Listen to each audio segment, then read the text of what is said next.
All right, everybody, welcome to the Algebra 2 video. Today we're talking about representing relations and functions. We got a lot to do today, a lot to cover. Some of this is going to be new. Some of this you probably have heard before, but we're going to go over it. Looks like a lot, so I grabbed this guy that looks like he's being blown away. I don't want you to be blown away. Just try and stay with what we're doing here. Hopefully most of these concepts are pretty simple. Hopefully you've seen most of them.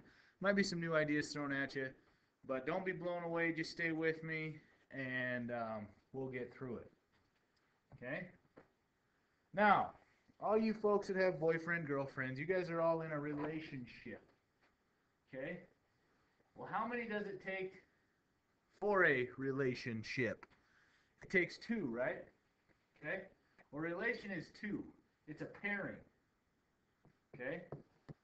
It's a pairing or mapping. Okay, and that's why I have the word mapping right there. It's a pairing or mapping. And why do we use the word mapping? Because we want each value maps to another value. So if we're just talking straight graphs, and I'm going to try and be real easy here with the x's and y's. I took this example from your book. It's on page 72. For every x value that I pick, it is going to map to a specific y value. Whatever that x is, it's going to take me to a y value directly. So if I go to -2, because I've gone to -2, now the y says go to 2. They map to each other. Now the next one, I have another -2, but this time I'm going to go down 2. Okay, from 0 to 1.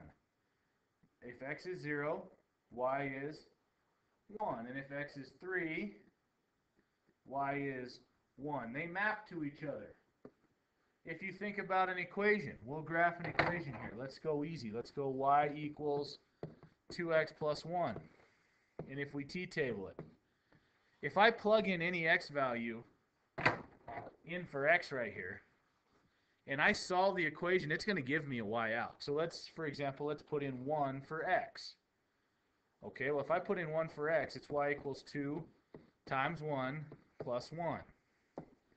Y equals 2 plus 1. Y equals 3.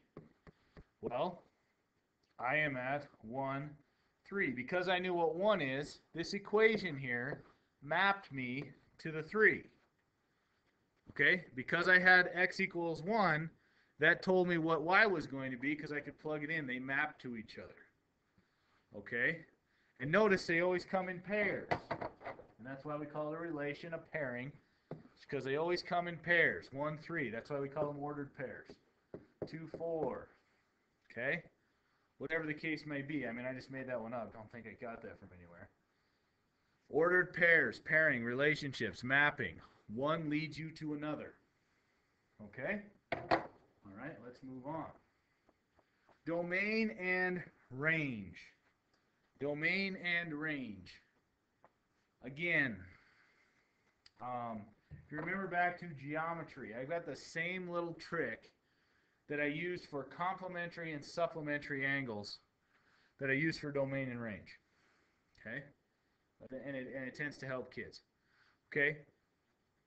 With complementary angles, it's two angles that add up to 90 degrees, correct? Supplementary angles are two angles that add up to 180 degrees. Well, C comes before S in the alphabet. So since C comes first, that helps me remember that it's the smaller one. It goes to 90. Supplementary goes to 180. Okay? Well, the same thing happens with domain and range. The domain are all of the x values. And the range is all of the y values. Okay?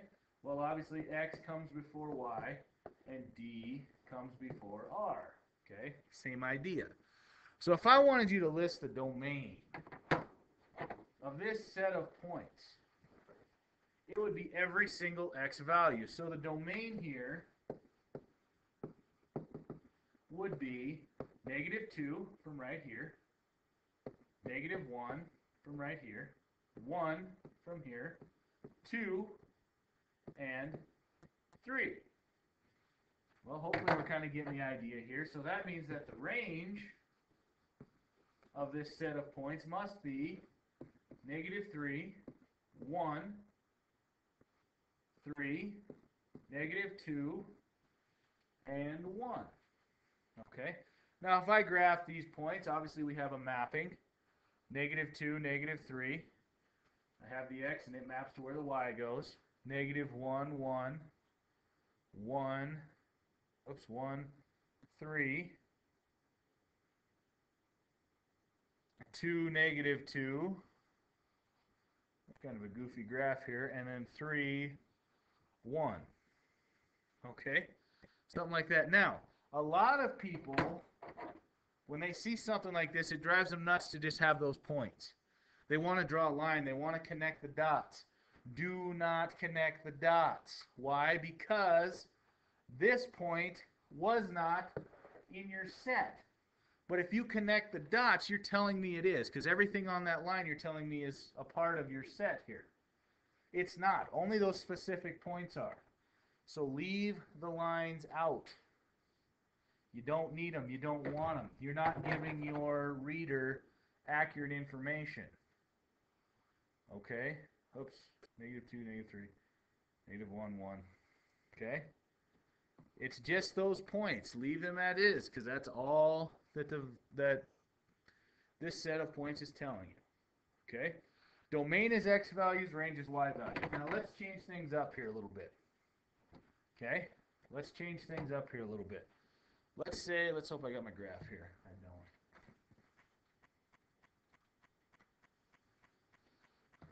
Let's say that I now have an equation.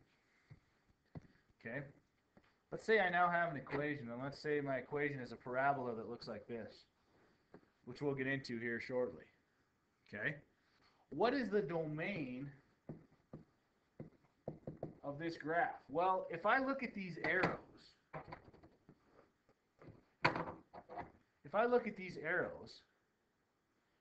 they're just going to keep going to the right, aren't they? Or to the left in this case. And this is going to keep going to the right. Now, if I'm just concerned with right and left, yeah, that's just going to keep going in each direction.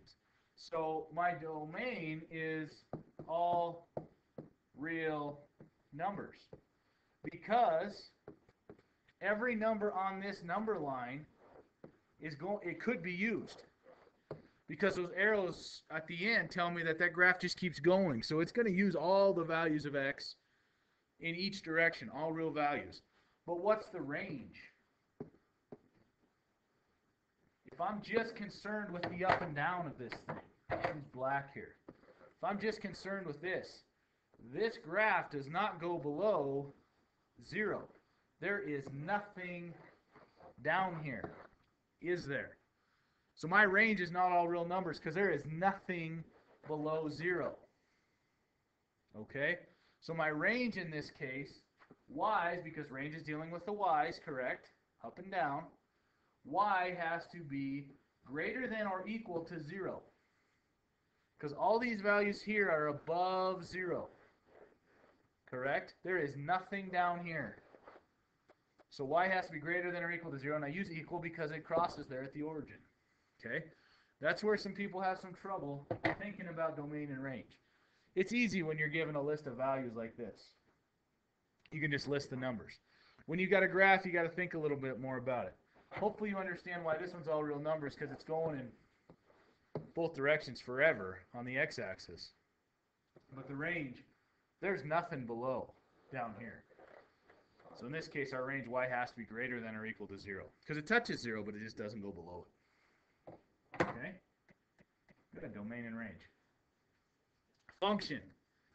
A relation for which each input has exactly one output. If any output of a relation has more, or if any input, of a relation has more than one output, the relation is not a function. Okay? Well, let's graph this. Let's graph these points here. -2, y is -4. -1, -4. 0, -4. 1, -4. 3, 4. Okay? Is this a function? For each input, there is exactly one output. Yes, there is exactly one output. Okay? Each one has only one number that goes with it. Yes, that number happens to be the same every time, but yes, this is a function. When wouldn't it be a function? Is in a case like this. Let me draw another graph here. X, Y. This is when it would not be a function. Let's say I had 1, 3, 0, 4, 1, 3. No, not 1, 3. Let's go. Whoops. Let's go 1, 5, 2, 6. If I graph these, if I go 1, 3, 0, 4, 1, 5, and 2, 6. This one is not a function because each x doesn't have one value it's mapping to. The 1 goes to a 3 and it also goes to a 5. Up here, the -2 went to a -4, but they all went to their own value. In this case, the 1 goes to two different values. The 1 maps to 3, and the 1 also maps to 5. That means it is not a function. Now, we'll go through several more of these kinds of examples in class. But if you have an x value that maps to two different y values, you do not have a function. And here is an easy way to think about it. Okay? It's called the vertical line test. This is where graphing makes life easy. Some of you guys have a real hang up with graphing, but it's going to make life easy in this class if you can, get your mind around it. So we had something like this. I can't remember exactly, but let's say we had these points. Here's what the vertical line test says. That if I take this line and I stretch it across here, and I start moving it across my points, if at any point this line touches 2 points at the same time, it is not a function. So if I go here, and that's only touching the 1 point at one time. Okay, that's good. Now I'm not touching any points as I move. Uh-oh. I'm touching 2 points here. 2 points at the exact same time. That means this is not a function. Just 1. But because I crossed 2 there, I don't have a function. Now let's look at some lines. Let's say something like this. Is this graph a function? Okay, well, let's take a look at it. If I start moving the line over, that line should only cross my red line once at any given point. So far, so good. That is a function because the vertical line only touched my graph line one time at any given point. What about a circle? Is a circle a function? Well, here we go. I start going. Uh-oh. I'm touching here and here at the exact same time. A circle is not a function. Vertical line test. Okay? Very useful, very helpful. Last thing, linear functions versus nonlinear. A linear function, you all know from Algebra 1, from geometry, something like this.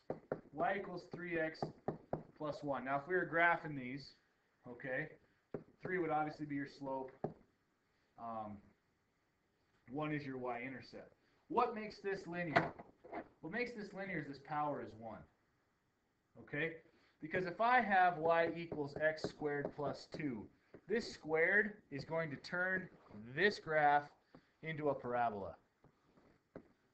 Okay? And that's not the right graph because of the plus 2. But the squared is going to curve the graph, which is, it's not linear anymore. So when we start talking about linear, nonlinear, what you're looking for is the highest power of any x is 1.